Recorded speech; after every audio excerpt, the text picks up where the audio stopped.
Data keterlibatan puluhan artis dalam aliran uang Rafael Alun yang dimiliki dan diakui ada oleh Indonesian Audit Watch tentu harus bisa dibuktikan secara hukum. Namun jika dugaan tersebut benar, apakah memang semudah itu artis atau tokoh bisa diperdaya dengan mudah atau tidak ambil pusing dari mana dana yang akan dipakainya tersebut berasal sehingga bisa terlibat tindak pidana pencucian uang. Seperti apa melihat hal ini dan modus-modus pencucian uang yang perlu kita ketahui? Kita akan bahas langsung bersama dengan pakar pencucian uang, Yenti Garnasih. Selamat siang, Bu Yenti. Selamat siang, Mbak.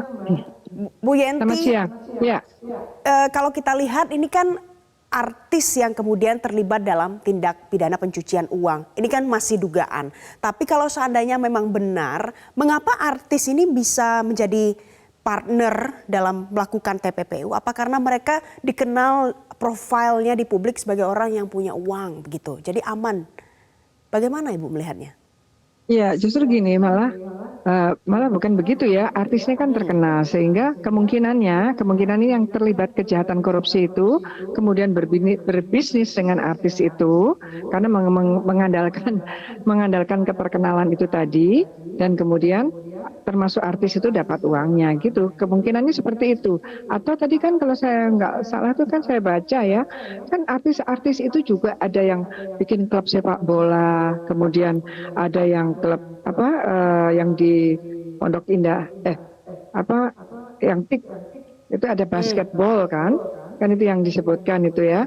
Itu kan ada satu program lah ya, satu industri bisnis. Nah di situ kemungkinannya itu, apalagi tadi disebutkan dari Mauritius ya, itu kan memang tempat safe haven, tax safe haven di sana. Itu memang orang-orang di sana yang aliran dari sana itu selalu begitu.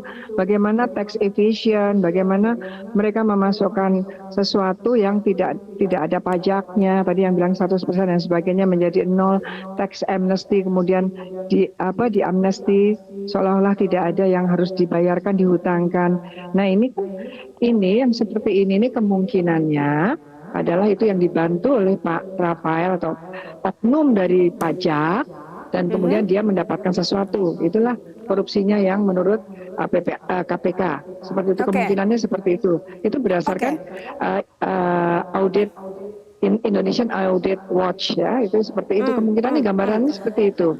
Bu Yenti, tapi ada juga keterangan yang disampaikan bahwa artis-artis ini terlibat di dalam perusahaan bisnisnya Rafael. Nah, bagaimana modusnya bekerja sama sampai mereka akhirnya terlibat di dalam bisnis-bisnis ini?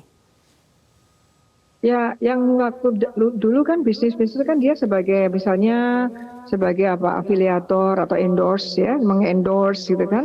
Dengan endorse itu kan dia mendapatkan uang ya dari ternyata uang itu kemungkinan itu adalah hasil korupsi. Jadi dia mau nggak mau terlibatlah TPPU pasif gitu kemungkinannya. Saya nggak tahu ya. Ini dari Mas siapa tadi dari IAW tadi bisa jadi apakah mereka kalau mereka sama-sama berkaitan dengan pajaknya itu bisa terlibat di pajaknya, kalau tidak ya di TPPU-nya. Karena menurut saya seharusnya Pak Rafael itu harusnya TPPU korupsi dan TPPU, karena apa yang mencuat awalnya itu TPPU dan kemudian nampaknya KPK tidak berani masuk ke TPPU kemudian menemukan korupsi, tapi KPK seperti biasa masuknya dari korupsi dulu, berarti sudah sangat kuat malah. Karena apa? Dari korupsinya itu kemudian aliran mengalir itu ada di LHA PPATK, tinggal dilihat saja itu lebih mudah memang, walaupun secara strategis jadi lama gitu ya. Apalagi berkaitan yang punyanya Pak Rafael itu kan pernah diblok 500 miliar ya, 500 miliar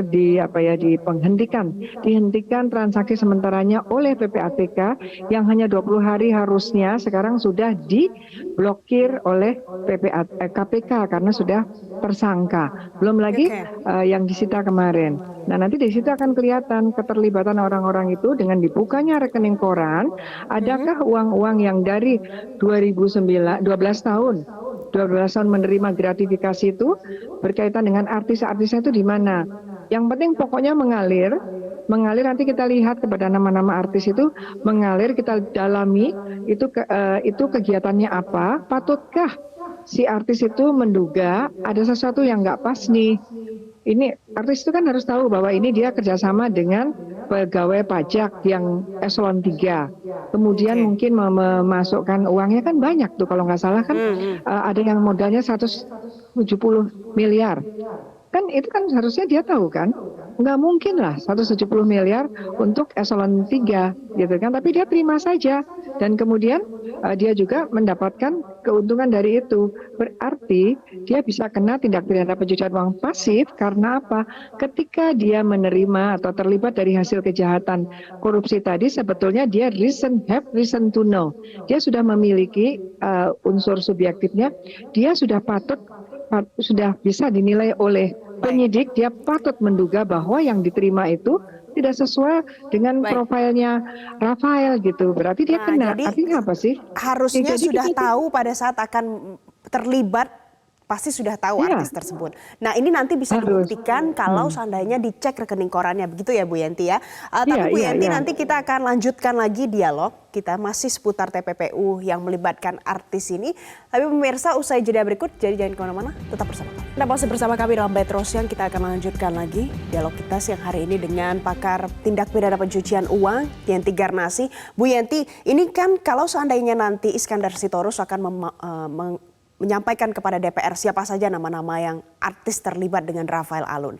Nah, pada saat mungkin ada yang merasa memang punya hubungan dengan Rafael terkait dengan bisnisnya, apakah dia perlu melaporkan diri atau harus apa? Iya, saya gini ya, saya nggak tahu ya tepat apa tidak ya disampaikan ke DPR itu kan DPR walaupun tertutup atau nggak tertutup apa lagi bukan ketahuan ya. Ini tuh kita sekarang sedang berbicara tentang financial intelligence ya. Financial intelligence adalah data keuangan, uang-uang yang ada di data itu yang berkaitan dengan hasil kejahatan yang pada akhirnya nanti akan kita sita. Saya nggak tahu apakah bagus ya, apakah positif kalau disampaikan orangnya lebih baik nama-namanya tentu disampaikan. Karena apa? Itu siapa tahu ada yang besar sekali. Kita kan nggak tahu mereka juga ya. Bisa jadi nanti mereka melarikan diri atau Bu mungkin Yenti, aset-aset yang sudah diterima atau uang yang diterima sudah jadi aset-asetnya kemudian Bu Yenti, dihilangkan. untuk audionya boleh dijauhkan sedikit karena sedikit susah Oh iya, mendengarnya. oke. Ya, Nah, jadi oke. jadi mereka itu saya nggak tahu apakah ini menguntungkan ya kalau disebutkan nama-namanya, apakah menguntungkan kecuali memang KPK sudah mengambil langkah-langkah terhadap dari rekening koran itu ya, dan sudah tahu di mana karena kalau memang betul 30 orang ini nanti menjadi sasaran TPPU karena berarti dari kejahatan korupsi uang negara yang dilakukan oleh oknum pajak ini kan kita harus cari dengan TPPU. Kemungkinannya TPPU-nya adalah melibatkan 30 artis tadi. Padahal 30 artis tadi kalau memang betul-betul terlihat padanya kita akan menyita, kita kemudian nanti merampas dan dikembalikan kepada negara. Nah, kalau sekarang mau disebutkan nama-namanya, sementara belum diamankan, aset-asetnya itu apakah tidak membahayakan ya? Nanti hilang dan sebagainya. Jadi, nah nanti ya mereka nanti akan dinilai ya, mereka akan dinilai. Kalau betul ada aliran pada mereka, kemudian penegak hukum mengatakan bahwa aliran dana yang Anda terima itu ternyata dari oknum ini dan oknum ini ternyata terlibat menerima gratifikasi sejak 12 tahun yang lalu. Artinya apa? Anda tidak berhak atas uang yang sudah Anda terima. Jadi itu kalau diberikan ke DPR, data-data ini bisa berpotensi ada lagi dampak negatif ya, bisa jadi hilang, begitu ya Bu ya, atau menjadi blackmailing lagi untuk orang lain.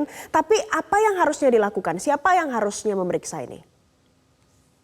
Ya KPK, sekarang sudah dimasukkan ke KPK, harusnya serahkannya ke KPK, sudah ke KPK ya kalau nggak salah, serahkan KPK, KPK juga nggak bilang saya, harusnya KPK juga bahwa ada ini, harusnya KPK meminta pada yang bersangkutan itu bawa ke sini, karena yang menangani adalah KPK, dan KPK cepat, jalan cepat, siapa-siapa namanya itu, ketika nanti aliran rekening korannya Rafael nanti sudah ada di tangan semua dan harta-hartanya kan sudah mulai disita, kemudian kita lihat alirannya kemana-kemana, adakah yang ke-30 orang itu.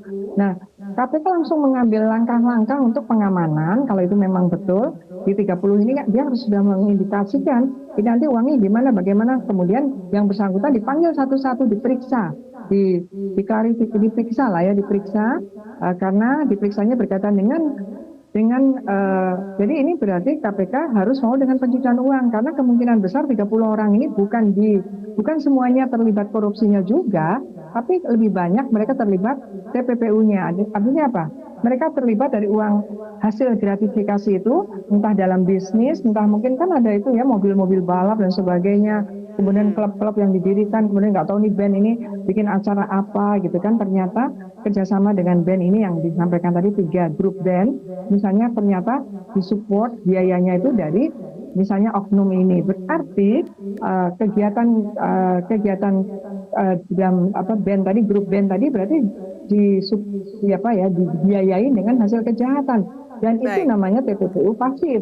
Nah, pada mereka nanti akan paling tidak kalau itu memang betul mengalir, meskipun mereka nanti tidak tahu apa-apa, tetap disita kembali. Tetapi kalau mereka sebetulnya patut menduga tapi tetap melakukan, ada ancaman 5 tahun pada mereka-mereka yang begitu mudahnya menerima uang-uang yang jumlahnya besar, yang seharusnya mereka curiga, tapi mereka tetap terima. Memang itu inti dari TPPU itu adalah, inti dari TPPU untuk memberantas korupsi dalam hal ini adalah agar orang-orang yang korupsi itu tidak gampang mendapatkan orang-orang yang bisa menerima. Sehingga dia merasakan bahwa untuk apa korupsi? Karena orang-orang sudah tidak berani lagi menerima karena akan ada yang menerima itu saja akan ada ancaman 5 tahun penjara karena TPPU pasif. Oke, jadi untuk memberikan efek jerahnya adalah ini TPPU harus dikejar ya Ibu Yenti ya. Tapi kalau menurut Ibu Yenti Garnasi tidak tepat kalau disampaikan kepada DPR. KPK yang harus bertindak cepat memeriksa semuanya. Terima kasih Yenti Garnasi, pakar TPPU sudah bergabung bersama kami siang hari ini di Metro Siang.